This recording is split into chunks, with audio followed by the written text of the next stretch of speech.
Hello everyone, welcome to a very special edition of This Is Why We Stand. My name is Joe Archino and I was inspired to make this series to convey the true meaning of the American flag and why that flag should always be honored and respected. And normally I would start off an episode of this series and go right into it by talking about a U.S. service member or a certain element of American history, but today's episode is a little bit different and we are delving into World War I, but on the British side a little bit. And I think a lot of people will probably be asking why focus on the British side on this episode and not stay with what the purpose of This Is Why We Stand is. And my answer to that is I think we must always also recognize that we've never been alone in our efforts to try to build a better world. And certainly when we look at the efforts of many men like the ones we will discuss today, we will see that the bravery and the heroism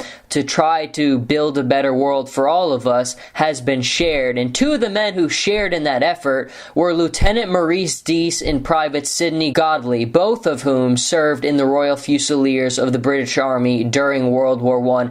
And Dease and Godley were both part of the original British Expeditionary Force that mobilized during the opening month of World War I. And largely August of 1914 is when World War I started. And I mean, it's amazing, but really, when you look back at history, the world that we live in today started in August of 1914 when World War I started.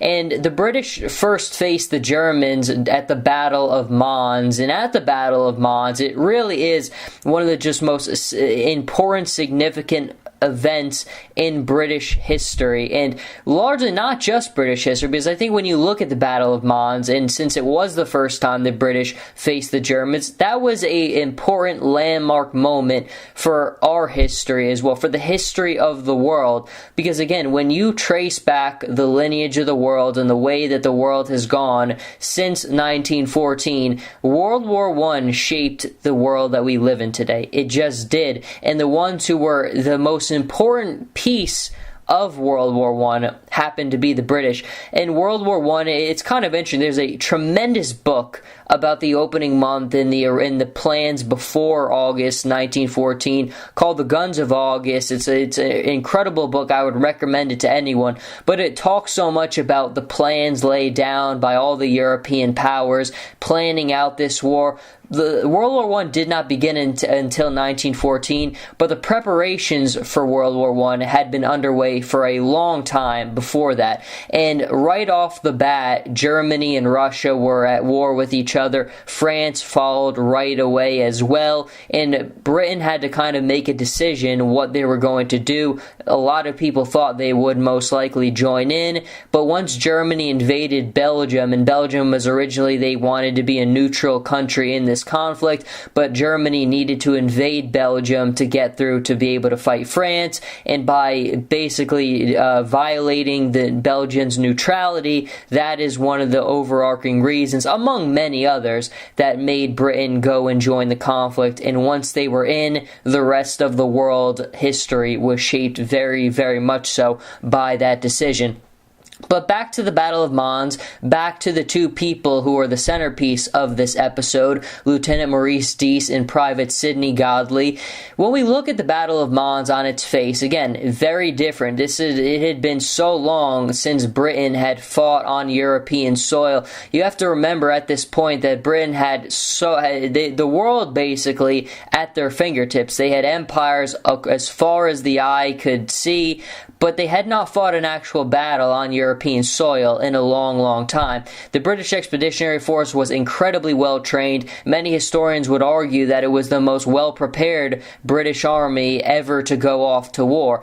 But 70,000 British troops were outnumbered nearly 6-1 by 160,000 German troops at the Battle of Mons. And Mons was kind of an interesting the way that it happened. I will put up a map so that you can kind of follow a little bit, but basically at the Battle of Mons, the British were towards the coast, and to the right of them was the French Fifth Army, and the French Fifth Army, along with the rest of the French army, was really in disarray in 1914. The Germans were really putting a lot of pressure on them and driving them back. The French really wanted to be aggressive and push forward. They wanted to fight an offensive war, but things just were not dictating them and allowing them to fight that type of war, and then many of the French armies were forced to fall back. The Fifth Army was going to have to fall back, and the British on the left at Mons eventually would have to fall back as a result of that.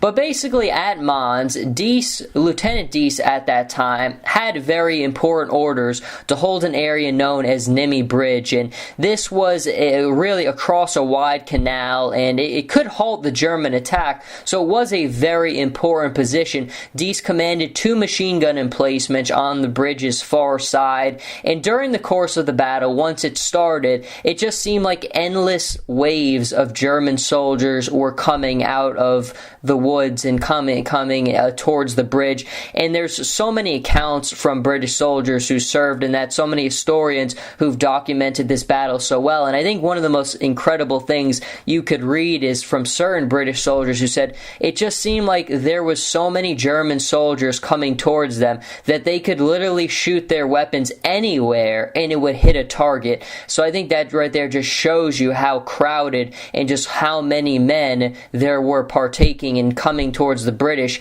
at this moment. But Dease commanded the 2 machine gun emplacements, and as the battle was progressing, he had been wounded a number of times during the battle. Each time the medics tried to pull him away to receive medical attention, but he kept on refusing medical attention or to leave his men's side. He was going to stay there and see things through. While dragging the body of a wounded man to cover, Dease was shot in the neck. Then he just kept on trying to repeat this even though he was wounded. He was trying to move another wounded comrade when he got shot in the side. Then, after repeating this process, helping his men, bringing them to cover after they were wounded, he was shot once again in his side. So let's just kind of take mark there. 3 times he had been shot in the neck, he got shot in the side, and then again when trying to retrieve a wounded comrade, he was hit in his side. That's 3 times. Then once the 3rd time he had been hit, he fell unconscious,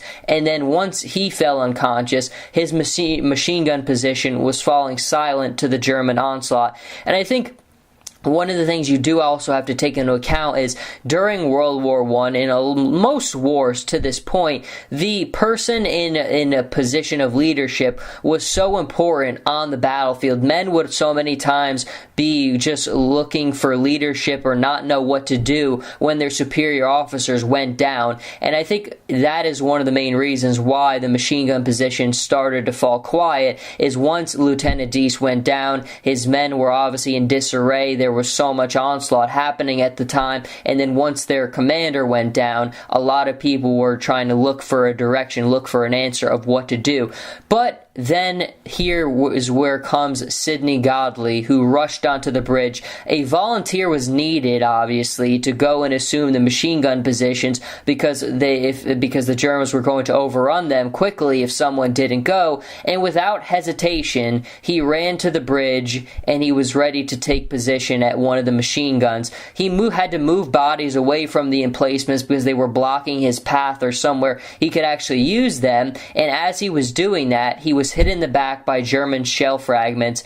That did not faze him. He sat down and manned a machine gun for 2 hours while under heavy fire from the Germans, and he also volunteered to stay behind to cover the rest of the British as they began to withdraw. And again, like I said at the beginning of this episode, at the Battle of Mons, the British to the right side of them was the French Fifth Army, and the French Fifth Army was really just in disarray. The Germans were driving them back, and the French were forced to withdraw. The French commander of the Fifth Army believed that the only way to save France from being annihilated from the Germans at the time was to fall back, and if you read that book I was talking about, The Guns of August, you'll learn that the French High Command believed so deeply in the offensive. I mean, retreating or maintaining a defensive position was almost blasphemy to the French High Command at this time. So the fact that he did that just showed you how much disarray the French were in. But he believed that France would be saved if the Fifth Army survived, so he started to fall back, and the British, they were outnumbered so heavily, they knew that they could be cut off by the Germans if the French to their right were falling back, which made the British have to fall back at the Battle of Mons. But as the British were falling back, one brave man, that is Godley, stayed behind, and he was maintaining his machine gun position while the rest of the soldiers were escaping. His ammo ran low, and he was there sitting on his position for 2 hours while under fire. And then once he knew that the fellow soldiers had escaped, he took both machine guns apart and threw the pieces of the machine gun into the river. That denied the Germans from using those machine guns. And as he was about to throw the last piece into the river, he was shot in the head, but miraculously he survived. And I think right there, just incredible. Now, the fact that, I mean, you kind of, again, I think you always, once you have the story in front of you, you have to sit there and kind of think about it for a couple of minutes, because this is not anything normal. This is all incredible stuff here. But we go back to Godley a little bit and we look at him. The way things started, he was thrown into chaos. He was thrown into chaos from the moment he sat down. He was hurt by German shell fragments before he even sat down and started manning the machine gun. Then for 2 hours he sat there under fire, covering his fellow soldiers as they fell back. Then he took it upon himself to destroy those machine guns. He was shot in the head and he survived. I mean, there's not much I need to say how incredible that is.